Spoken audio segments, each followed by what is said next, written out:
శ్రీ గురుభ్యో నమః. శ్రీమాత్రే నమః. సిద్ధలక్ష్మీర్మోక్షలక్ష్మీ జయలక్ష్మీ సరస్వతి శ్రీలక్ష్మీ వరలక్ష్మీ చ ప్రసన్న మమ సర్వదా. శ్రీమాత్రే నమః. శ్రీ గురుభ్యో నమః. అక్షయ తృతీయ రాబోతుంది. అక్షయ తృతీయ అనేటువంటిది మహాద్భుతమైనటువంటి పండగ. ఇది ఒక విలువైనటువంటి ముహూర్తం. ఇది చాలామందికి తెలియదు. మన ఋషులు చాలా గుప్తంగా రహస్యంగా ఉంచినటువంటిది ఏంటంటే, ఈ అక్షయ తృతీయ అనేటువంటిది ఎవరైతే ఈరోజు దాన ధర్మాదులు చేస్తారో, ఎవరైతే ఈరోజు సత్కర్మలు చేస్తారో, యజ్ఞ యాగాదులు చేస్తారో, వాళ్ళకి పుణ్య ఫలితం ఏదైతే ఉందో అది అక్షయం అవుతుందని చెప్పారు. అందుకే ఈ అక్షయ తృతీయ రోజు దానం చేయాలి. అందులోనూ దేవతలకి హవిస్సు గనక దానం చేస్తే అంతకన్నా గొప్పది ఇంకొకటి ఉండదు. ఈరోజు చేయవలసిన దానాల్లో విశేషమైన దానం ఏమిటంటే జలము, మంచినీళ్ళు దానం చేయాలి. అదేవిధంగా ఆహారం దానం చేయాలి. బెల్లము నీళ్లు దానం చేయాలి. అదేవిధంగా పానకము, వడపప్పు, అట్లాగే ఎవరికైతే ఆకలి మీద ఉన్నారో వాళ్ళకి చక్కగా అన్నం పెట్టాలి. ఇవి కాకుండా ఇంకా శ్రేష్టమైనటువంటి దానం ఏంటంటే హవిర్దానము అంటారు.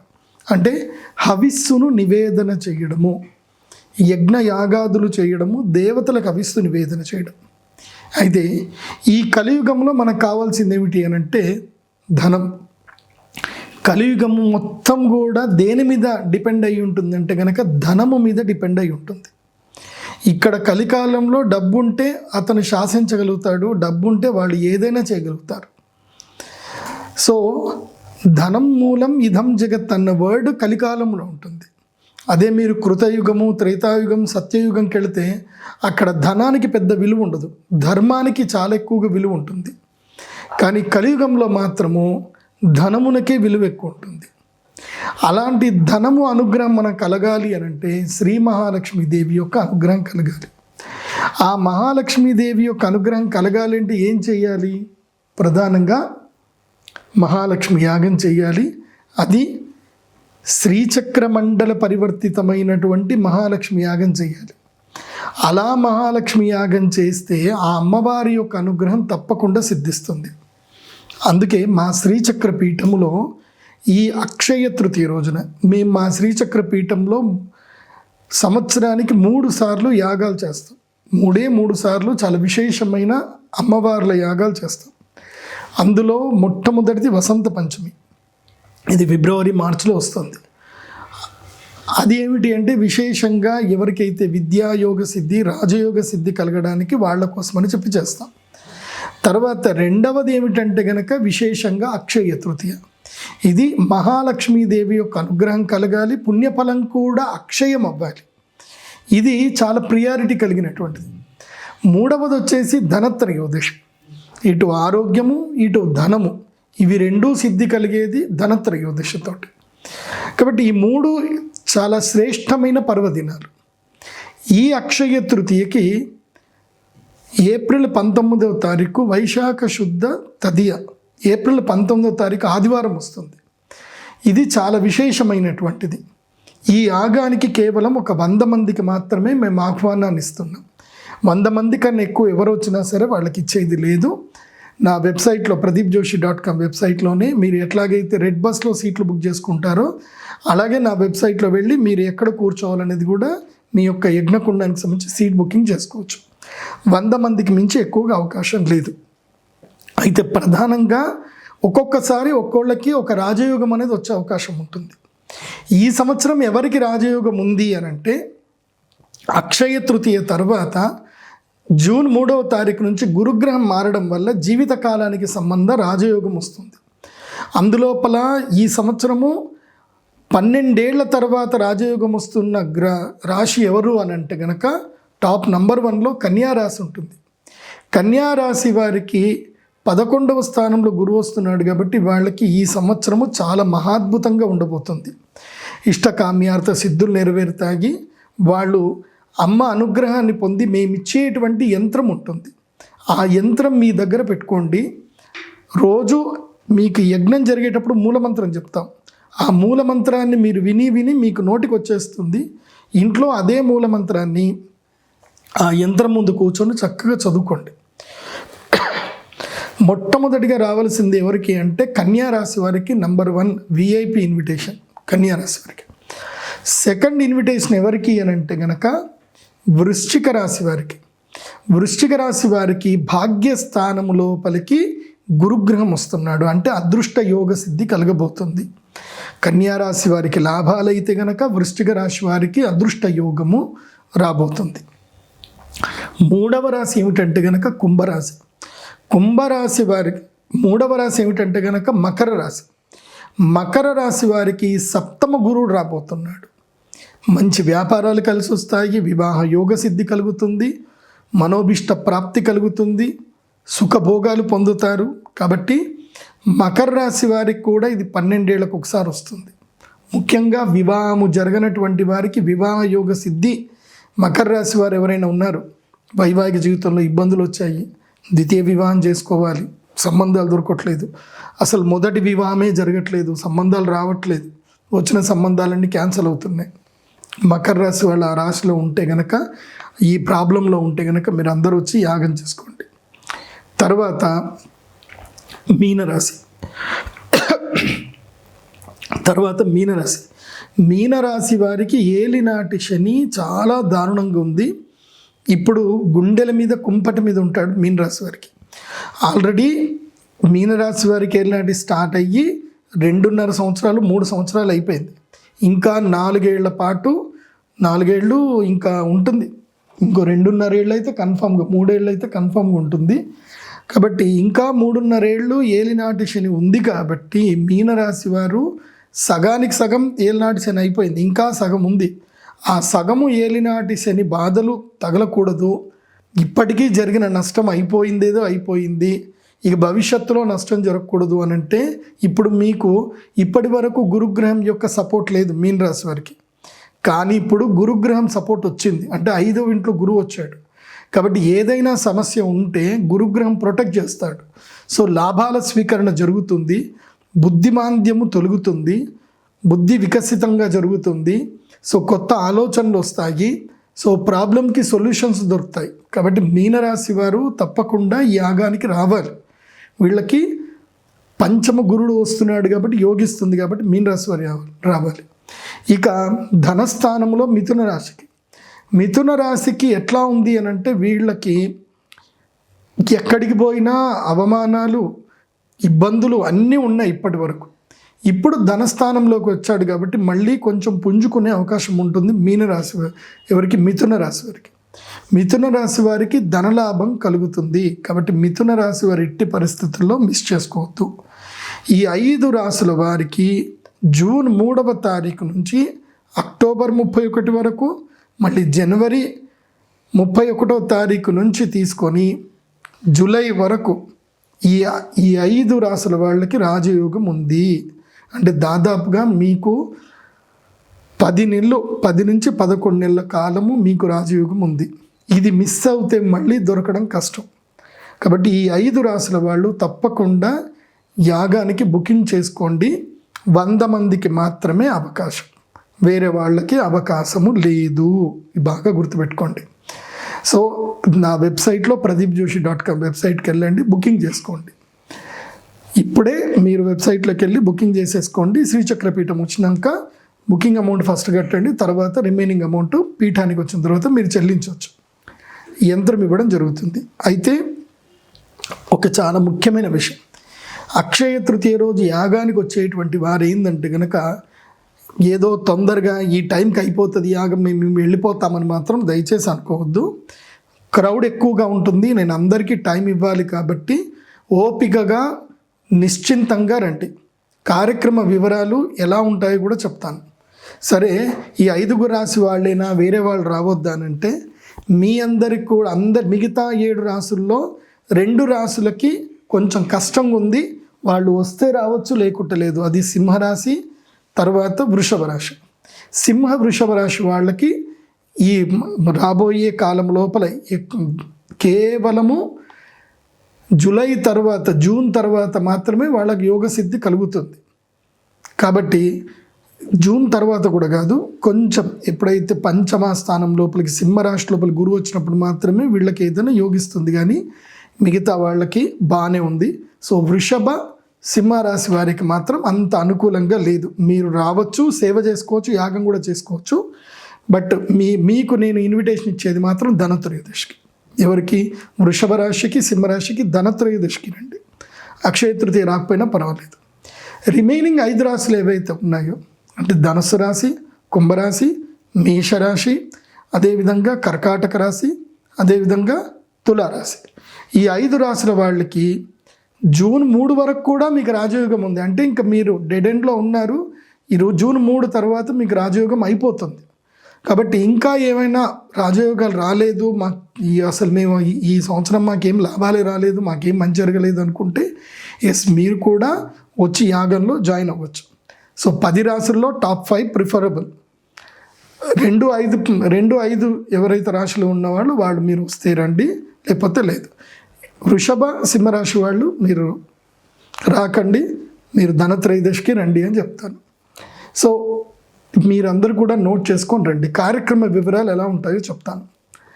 19వ తారీఖు ఆదివారం రోజు యాగం ఉంటుంది. యాగము సాయంత్రం వేళలో పెట్టాము. ఎందుకోసమంటే ఈసారి అక్షయ తృతీయ 2వ రోజు కూడా పరివ్యాప్తమై వస్తుంది కాబట్టి ముహూర్తము సాయంత్రం గోధూళి వేళ ముహూర్తానికి నిశ్చయించడం జరిగింది. ఉదయము 8 గంటలు 9 గంటల నుంచి సహస్ర కుంభాభిషేకానికి సంబంధించి అమ్మవారికి కలశారాధన చేస్తున్నాం, కుంభాభిషేకం చేస్తున్నాం. ఈ కుంభాభిషేకానికి సంబంధించి పుణ్యవాచనము, గంగాజల పూజ ఉంటుంది, అమ్మవారికి అభిషేక పూజలు ఉంటాయి. అక్కడ 365 కిలోల చాలా పెద్ద శ్రీచక్రం ఉంటుంది, పంచలోహ శ్రీచక్రం. ఆ పంచలోహ శ్రీచక్రానికి అదేవిధంగా జగన్మూర్తి అయినటువంటి ఆ యొక్క అఖిలాండ కోటి బ్రహ్మాండ నాయక అయినటువంటి శ్రీ లలితా త్రిపుర సుందరీదేవి అమ్మవారికి అభిషేక పూజ ఉంటుంది. కాబట్టి ఈ అభిషేక పూజకి మీరందరూ కూడా రావాలి. ఇక్కడ 100-200కి ఏమీ లేదు, ఇక్కడ 1000 మంది వరకు రావచ్చు. అందరికీ అలౌడ్ ఉంది, అందరు రావచ్చు అభిషేకం. ఆ రోజు మాత్రమే గర్భగుడి ప్రవేశం ఉంటుంది. అమ్మవారికి నేరుగా అమ్మవారి పాదుకల మీద మీరు చక్కగా మీ స్వయంగా మీ హస్తములతోటి ముగ్గురమ్మల మూలపుటమ్మకి మీరు అభిషేకం చేయొచ్చు. ఒకే చోట మహాలక్ష్మి, లలితా త్రిపుర సుందరదేవి అమ్మవారు, మహాసరస్వతి అమ్మవారు ముగ్గురమ్మలు అక్కడే ఉన్నారు. కాబట్టి ముగ్గురమ్మలకి మీ అందరి చేతులతోటి అభిషేకం చేయొచ్చు. మహామేరు శ్రీచక్రానికి కూడా మీరు అభిషేకం చేయొచ్చు. కాబట్టి ఉదయం 9 గంటల నుంచి 10 గంటల వరకు, 10-11 గంటల వరకు అభిషేక పూజలు ఉంటాయి. 11-12 గంటల మధ్యన నేను అందరికీ ప్రవచనం చెప్తాను, అక్షయ తృతీయ యొక్క వైశిష్ట్యం అవి చెప్తాను. 12 గంటల నుంచి భోజన కార్యక్రమం ఉంటుంది. 12 నుంచి 4 గంటల వరకు అందరూ భోజనాలు చేయొచ్చు. 4:30-5 గంటలకి సుమారుగా యాగం ప్రారంభమవుతుంది. ఇక్కడ మీకు స్క్రీన్ మీద యాగం ఎలా జరుగుతుందో మీరు ఇక్కడ చూడండి. ధనత్రయోదశి రోజు ఎలా యాగం జరిగిందో అలాగే ఉంటుంది. ఈ యాగం చాలా విశేషమైంది. మీరు ఎక్కడ వెళ్ళినా ఇలాంటి మహాశ్రీచక్ర మండలం చుట్టూ జరిగే యాగం ఎక్కడా కనబడదు. ఇది శ్రీచక్ర మండలావర్తిత సమేతమైనటువంటి శ్రీ మహాలక్ష్మి యాగం. మూలమంత్ర సంపుటితం ఉంటుంది, కమలాత్మిక మూలమంత్రిక సంపుటితం ఉంటుంది. ఆ మూలమంత్ర సంపుటితముతో మేము పూజ చేపిస్తాం. కాబట్టి ఇది ఎవ్వరు కూడా మిస్ చేసుకోవద్దు, అందరు కూడా యాగానికి రండి. యాగం లోపల 100 మందికి మాత్రమే అలౌడ్, మిగతా వాళ్ళకి అలౌడ్ లేదు. ఎవరు మొదలు బుక్ చేసుకుంటారో వాళ్ళకి మాత్రమే ఉంటుంది. అది కాకుండా ఒకవేళ టికెట్లు అయిపోయాయి, మేము యాగానికి రాలేము అని అంటే మీకు నెక్స్ట్ ధనత్రయోదశికి బుకింగ్ చేసుకోండి. ధనత్రయోదశికి ఇన్విటేషన్ ఉంటుంది, మీకు ప్రియర్గా ధనత్రయోదశి స్లాట్స్ ఉంటాయి, మీరు అక్కడ బుక్ చేసేసుకోండి. ఒకవేళ ఈ అక్షయ తృతీయకి మేము రావాలండి, యాగంలో మేము పాల్గొనాలి కానీ మాకు జరగట్లేదు అంటే మీరు యాగంలో ఒకవేళ సీట్లు అయిపోయినా, మీరు పాల్గొనలేకపోయినా మీ గోత్రనామాలు అక్కడ చదివించుకోండి, గోత్రనామాలు సంకల్పం చేయించుకోండి. దానికి 11,000 ఏమో ఉంటుంది. మీకు కలశం ప్రసాదం అక్కడనే ఇస్తాము. కాబట్టి కలశ ప్రసాదం ఇచ్చేస్తాం కాబట్టి కలశ ప్రసాదాన్ని స్వీకరించండి. ఎవరైనా మేము అంత దూరం రాలేమండి, కాకపోతే ఈ పూజలో మేము పాల్గొనదలుచుకున్నామంటే మీరు ఆన్లైన్ ద్వారా కూడా మీ గోత్రనామాలు చెప్పి మీరు బుక్ చేసుకోవచ్చు. మీ అందరికి ఇంటికి అమ్మవారి యొక్క అక్షయ కలశము, పూర్ణ కలశం మీ అందరి ఇంటికి కలశం వస్తుంది. ఆ అద్భుతమైన అమ్మవారికి అభిషేకం చేసిన కలశాలు మీ అందరి ఇంటికి వస్తాయి. కాబట్టి ఎవరూ కంగారు పడొద్దు. అందరికీ కలశము, ఆ ప్యాకేజీలు ఏవైతే ఉన్నాయి, కలశంతో పాటు మీకు ఏమేమి ఇస్తామనేది కూడా క్లియర్గా వెబ్సైట్లో ఇమేజెస్తో పాటు నీట్గా ప్యాకేజీలు ఉంటాయి. pradeepjoshi.com లేదా pradeepjoshi.in ఈ రెండింటికి వెబ్సైట్ ఒకటే. ఎందుకోసమంటే నా పేరుకి డిమాండ్ ఎక్కువ ఉందని చెప్పి ఈ .in పెట్టి ఎవరో నాకే 2 లక్షల రూపాయలకు అమ్ముతామని చెప్పి డిమాండ్ చేశారు. సో నా పేరుకి అంత డిమాండ్ ఉందని నాకు తర్వాత తెలిసింది. అందుకే 2 పేర్లు పెట్టేశాము, pradeepjoshi.com, .in. ఈ వెబ్సైట్లలో మీరు బుకింగ్ చేసుకోండి. ఎవరైతే ఈ యొక్క పూజలో పాల్గొనాలనుకుంటే, సహస్ర కుంభాభిషేకంలో పాల్గొనాలనుకుంటే కలశం ఆర్డర్ చేసుకోండి. కలశం మీ ఇంటికి వచ్చేస్తుంది. అలాగే దాని 7,999 ప్యాకేజ్ ఉంటుంది. తర్వాత 11,000 ప్యాకేజ్ ఉంటుంది. తర్వాత గతంలో ఎవరైనా యాగం చేసుకున్నారంటే వాళ్ళకి అమ్మవారి యొక్క మండపము లోపల యాగం చేసుకునే అవకాశం ఉంటుంది. శ్రీచక్రంలో మాత్రం కొత్త వాళ్ళకి మాత్రమే శ్రీచక్రం చుట్టూ కూర్చుని యాగం చేసుకునే అవకాశం కొత్త వాళ్ళకే ఉంటుంది. పాత వాళ్లకు అమ్మవారి యొక్క పూజా మండపంలోనే అక్కడ యాగం చేసుకునే అవకాశం ఉంటుంది. వెసులుబాటు అక్కడ స్థలం వెసులుబాటు బట్టి మార్పులు చేర్పులు ఉంటాయి. అయితే యాగము సాయంత్రం జరిగేటప్పుడు చాలా విశేషంగా ఉంటుంది. కాబట్టి సాయంత్రం పూట శ్రీచక్ర మండల వర్తిత యాగము 5 గంటలకు ప్రారంభమవుతుంది. 5 నుంచి దాదాపుగా 9 గంటల వరకు యాగం ఉంటుంది. మూలమంత్ర సంపుటితం ఉంటుంది. ఈ యాగానికి అందరూ రండి. వచ్చేటప్పుడు ఏమేమి తెచ్చుకోవాలి? 2 జతలు బట్టలు తెచ్చుకోండి. మీ సొంత కారులోనే రండి. అదే ఎందుకోసమంటే దేవాలయం చాలా దూరం కాబట్టి మీరు బస్సు దిగినా కానీ బస్సు నుంచి మళ్ళీ నడుచుకుంటూ లోపలికి 1 కిలోమీటర్ వరకు నడుచుకుంటూ రావాలి. కాబట్టి సొంత వెహికల్లో వస్తేనే మంచిది. సొంత వెహికల్లోనే రండి. తర్వాత సాంప్రదాయ దుస్తువులే ధరించాలి. స్త్రీలు దయచేసి మీ యొక్క దుస్తువులు సాంప్రదాయ దుస్తువులు ఉండేటట్టుగా చూసుకోండి. సో లేదంటే కుర్తా పైజామాలు వేసుకోవచ్చు, కానీ లెగిన్స్ నాట్ అలౌడ్. సో సాంప్రదాయ దుస్తువులు ధరించండి. పట్టు వస్త్రాలు, చక్కగా మీరు కాటన్ వస్త్రాలు ధరించిన చీర కట్టుకోండి, లేదంటే లంగా ఓణి కట్టుకోండి. సాంప్రదాయ దుస్తువులు ధరించి రావాలి. పురుషులు తప్పకుండా పంచ కట్టుకొని రావాలి. సో అక్కడ యాగం జరిగేది ఉంటుంది. యాగం చేసేటప్పుడు తప్పకుండా పై చొక్కా తీసేయాలి. కాబట్టి ఉత్తరీయం కూడా తెచ్చుకోండి. కప్పుకోవడానికి ఉత్తరీయము, ధోతి, ఇవి 2 కూడా తెచ్చుకోండి. స్త్రీలు తప్పకుండా చీర కట్టుకొని రండి. ఆ తర్వాత వచ్చేటప్పుడు 3 నుంచి 5 కిలోల ఆవు నెయ్యి తెచ్చుకోవాలి. మంచి ఆవు నెయ్యి తెచ్చుకోండి. A1 మార్క్ ఉండేటువంటి ఆవు నెయ్యి తెచ్చుకోండి. తర్వాత మీకు ఆవు నెయ్యి ఒకవేళ కనుక కావాలి అనుకుంటే కింద మీకు స్వచ్ఛమైన ఆవు నెయ్యి ఇచ్చేటువంటి వాళ్ళ ఫోన్ నెంబర్లు మీకు డిస్క్రిప్షన్లో ఇస్తాము. వాళ్ళకి ఫోన్ చేసి కూడా మీరు స్వచ్ఛమైన ఆవు నెయ్యి, ఎందుకోసమంటే మేము గోశాలను సపోర్ట్ చేస్తున్నాం కాబట్టి ఎవరైతే గోశాలలు రన్ చేస్తున్నారో వాళ్ళ దగ్గర నుంచి మీరు డైరెక్ట్ కొనుక్కోండి. దానివల్ల గోవులకి వాళ్ళు చేసే వాళ్ళకి మీరు సహాయం చేసినట్టు అవుతుంది. ఇటు యాగంలో స్వచ్ఛమైన ఆవు నెయ్యి వేసినట్టు కూడా ఉంటుంది. కాబట్టి డిస్క్రిప్షన్లో మీకు గో సంరక్షకుల యొక్క నంబర్ ఇస్తాము, గోసేవ వాళ్ళది. సో వాళ్ళ దగ్గర నుంచి మీరు డైరెక్ట్గా ఆన్లైన్ ద్వారా ఆర్డర్ చేసి తెప్పించుకోండి. లేదంటే పీఠం దగ్గరికి వచ్చైనా సరే పీఠం దగ్గర కూడా మీరు తీసుకోవచ్చు. 3 కిలోల ఆవు నెయ్యి అయితే తప్పకుండా తెచ్చుకోవాలి. చక్కగా అవిస్సు వేయాలి. తర్వాత మీకు ఒకవేళ ఇప్ప పువ్వు దొరికితే ఇప్ప పువ్వు తెచ్చుకోండి. అక్కడ మా పీఠంలో ఇస్తాం కానీ కొంచెమే ఇస్తాము కాబట్టి ఇప్ప పువ్వు ఒకవేళ దొరికితే తెచ్చుకోండి. అది కాకుండా 108 తమలపాకులు తెచ్చుకోవాలి. తర్వాత మామిడి పళ్ళు, వచ్చేటువంటి భక్తులు ఎన్ని వీలైతే అన్ని మామిడి పళ్ళు తీసుకొని రావాలి. ఉదయం 8-9 గంటల లోపలనే మామిడి పళ్ళు తీసుకొచ్చి ఇచ్చేయాలి. 9 నుంచి 10 గంటల లోపల మామిడి పళ్ళ రసం అంతా తీస్తాము. అమ్మవారికి మామిడి పళ్ళ రసంతో అభిషేకం చేస్తాం కాబట్టి అది అందరికీ ప్రసాదంగా వస్తుంది. కాబట్టి మామిడి పళ్ళు తీసుకొని రావాలి. ఇది అక్షయ ఫలితం అంటారు కాబట్టి అందరూ మామిడి పళ్ళు తీసుకొని రండి. ఇంకొక విషయం ఏంటంటే ఈ అక్షయ తృతీయ రోజు సంతానము లేనటువంటి వాళ్లకు ప్రత్యేకంగా మామిడి పళ్ళు ప్రత్యేకంగా వాళ్ళకి ఫలం ఇవ్వడం జరుగుతుంది. అది ఫ్రీగానే ఉంటుంది. సంతానం లేనటువంటి వాళ్ళని పిలుస్తాము. వాళ్ళు వచ్చినప్పుడు వాళ్ళకి మంత్రం చదివి యజ్ఞము అయిపోయిన తర్వాత యజ్ఞ ప్రసాదంగా మామిడి పళ్ళు సంతానం లేనటువంటి వాళ్ళకి ప్రసాదం ఇవ్వడం జరుగుతుంది. వాళ్ళు ఒక 11 మామిడి పళ్ళు తెచ్చుకోండి, అమ్మవారి దగ్గర పెట్టండి. అందులోపలనే ఒక 3 మామిడి పళ్ళు మీకు నేను ప్రసాదంగా ఇవ్వడం జరుగుతుంది. వాటిని మీరు జ్యూస్ చేసుకొని మీరు తీసుకోండి. దానివల్ల తొందరగా సంతాన యోగం కూడా కలిగే అవకాశం ఉంటుంది. కాబట్టి అక్షయ తృతీయని ఎవరూ మిస్ చేసుకోకండి. అక్షయ తృతీయ ఏదైతే పూజ చేస్తామో అది అక్షయమైన ఫలితం వస్తుంది.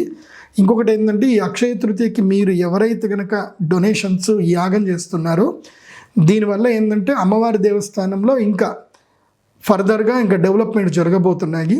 మునుపు అమ్మవారి దేవస్థానం 2018లో 19లో చాలా చిన్నగా ఉండేది.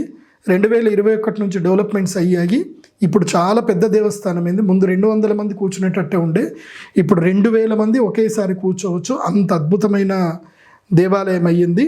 సో ఇంకా ఫర్దర్గా ఇంకా చాలా వర్క్స్ ఉన్నాయి. కాబట్టి మీరు ఎట్లా డొనేషన్స్ ఇస్తూ ఉంటే అలా దేవాలయం డెవలప్మెంట్ అట్లా జరుగుతూ ఉంటుంది. కాబట్టి అందరు కూడా ఈ యొక్క దేవాలయం యొక్క డెవలప్మెంట్లో అందరూ కూడా భాగస్వాములు ఇవ్వండి. అమ్మవారి యొక్క పూజలో భాగస్వాములు ఇవ్వండి. అమ్మవారి అనుగ్రహాన్ని పొందండి.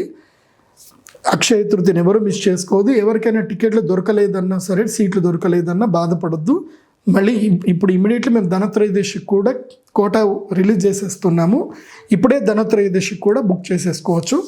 కాబట్టి తొందరగా బుకింగ్ చేసుకోండి. ఇంకా దాదాపు ఇంక 50 సీట్లు అయిపోయాయి. ఇంకో 50 సీట్లు మాత్రమే ఉన్నాయి. వెబ్సైట్లో బుక్ చేసుకోండి. ఇంకా మీకు ఏమైనా డౌట్స్ ఏమైనా ఉంటే కనుక కామెంట్స్లో డౌట్స్ పెట్టండి.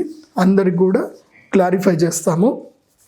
అక్షయ తృతీయని ఎవరు మిస్ చేసుకోవద్దు. మళ్ళీ చెప్తున్నాను, ఏ రాసుల వాళ్ళు అంటే రావాల్సింది, ప్రధానంగా రావాల్సిన రాసులు, భవిష్యత్తులో 11 నెలల పాటు రాజయోగం ఉన్న రాసులు ఎవరు అంటే కన్యా రాశి, వృశ్చిక రాశి, అదేవిధంగా మకర రాశి, మీనరాశి, మిథున రాశి.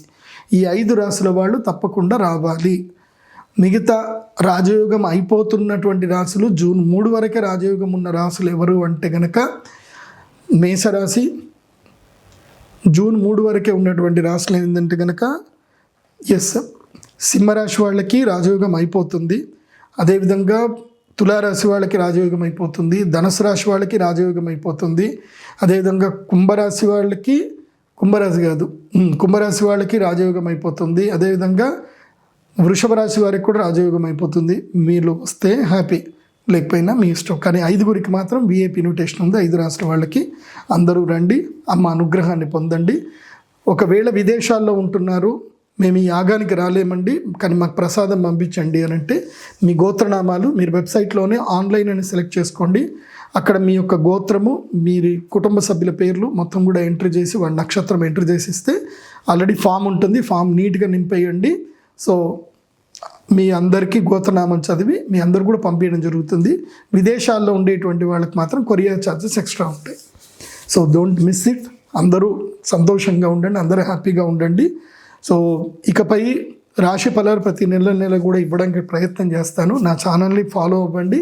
స్టాక్ మార్కెట్ రిలేటెడ్ కూడా, గోల్డ్ సిల్వర్ ప్రైజెస్ కూడా నేను రెగ్యులర్గా అప్డేట్ చేస్తూ ఉంటాను. చక్కగా బంగారము వెండి అనువైన టైంలో కొనుక్కోండి, లాభాలు పొందండి. సర్వేజన సుఖినో భవంతు. శ్రీమాత్రే నమః.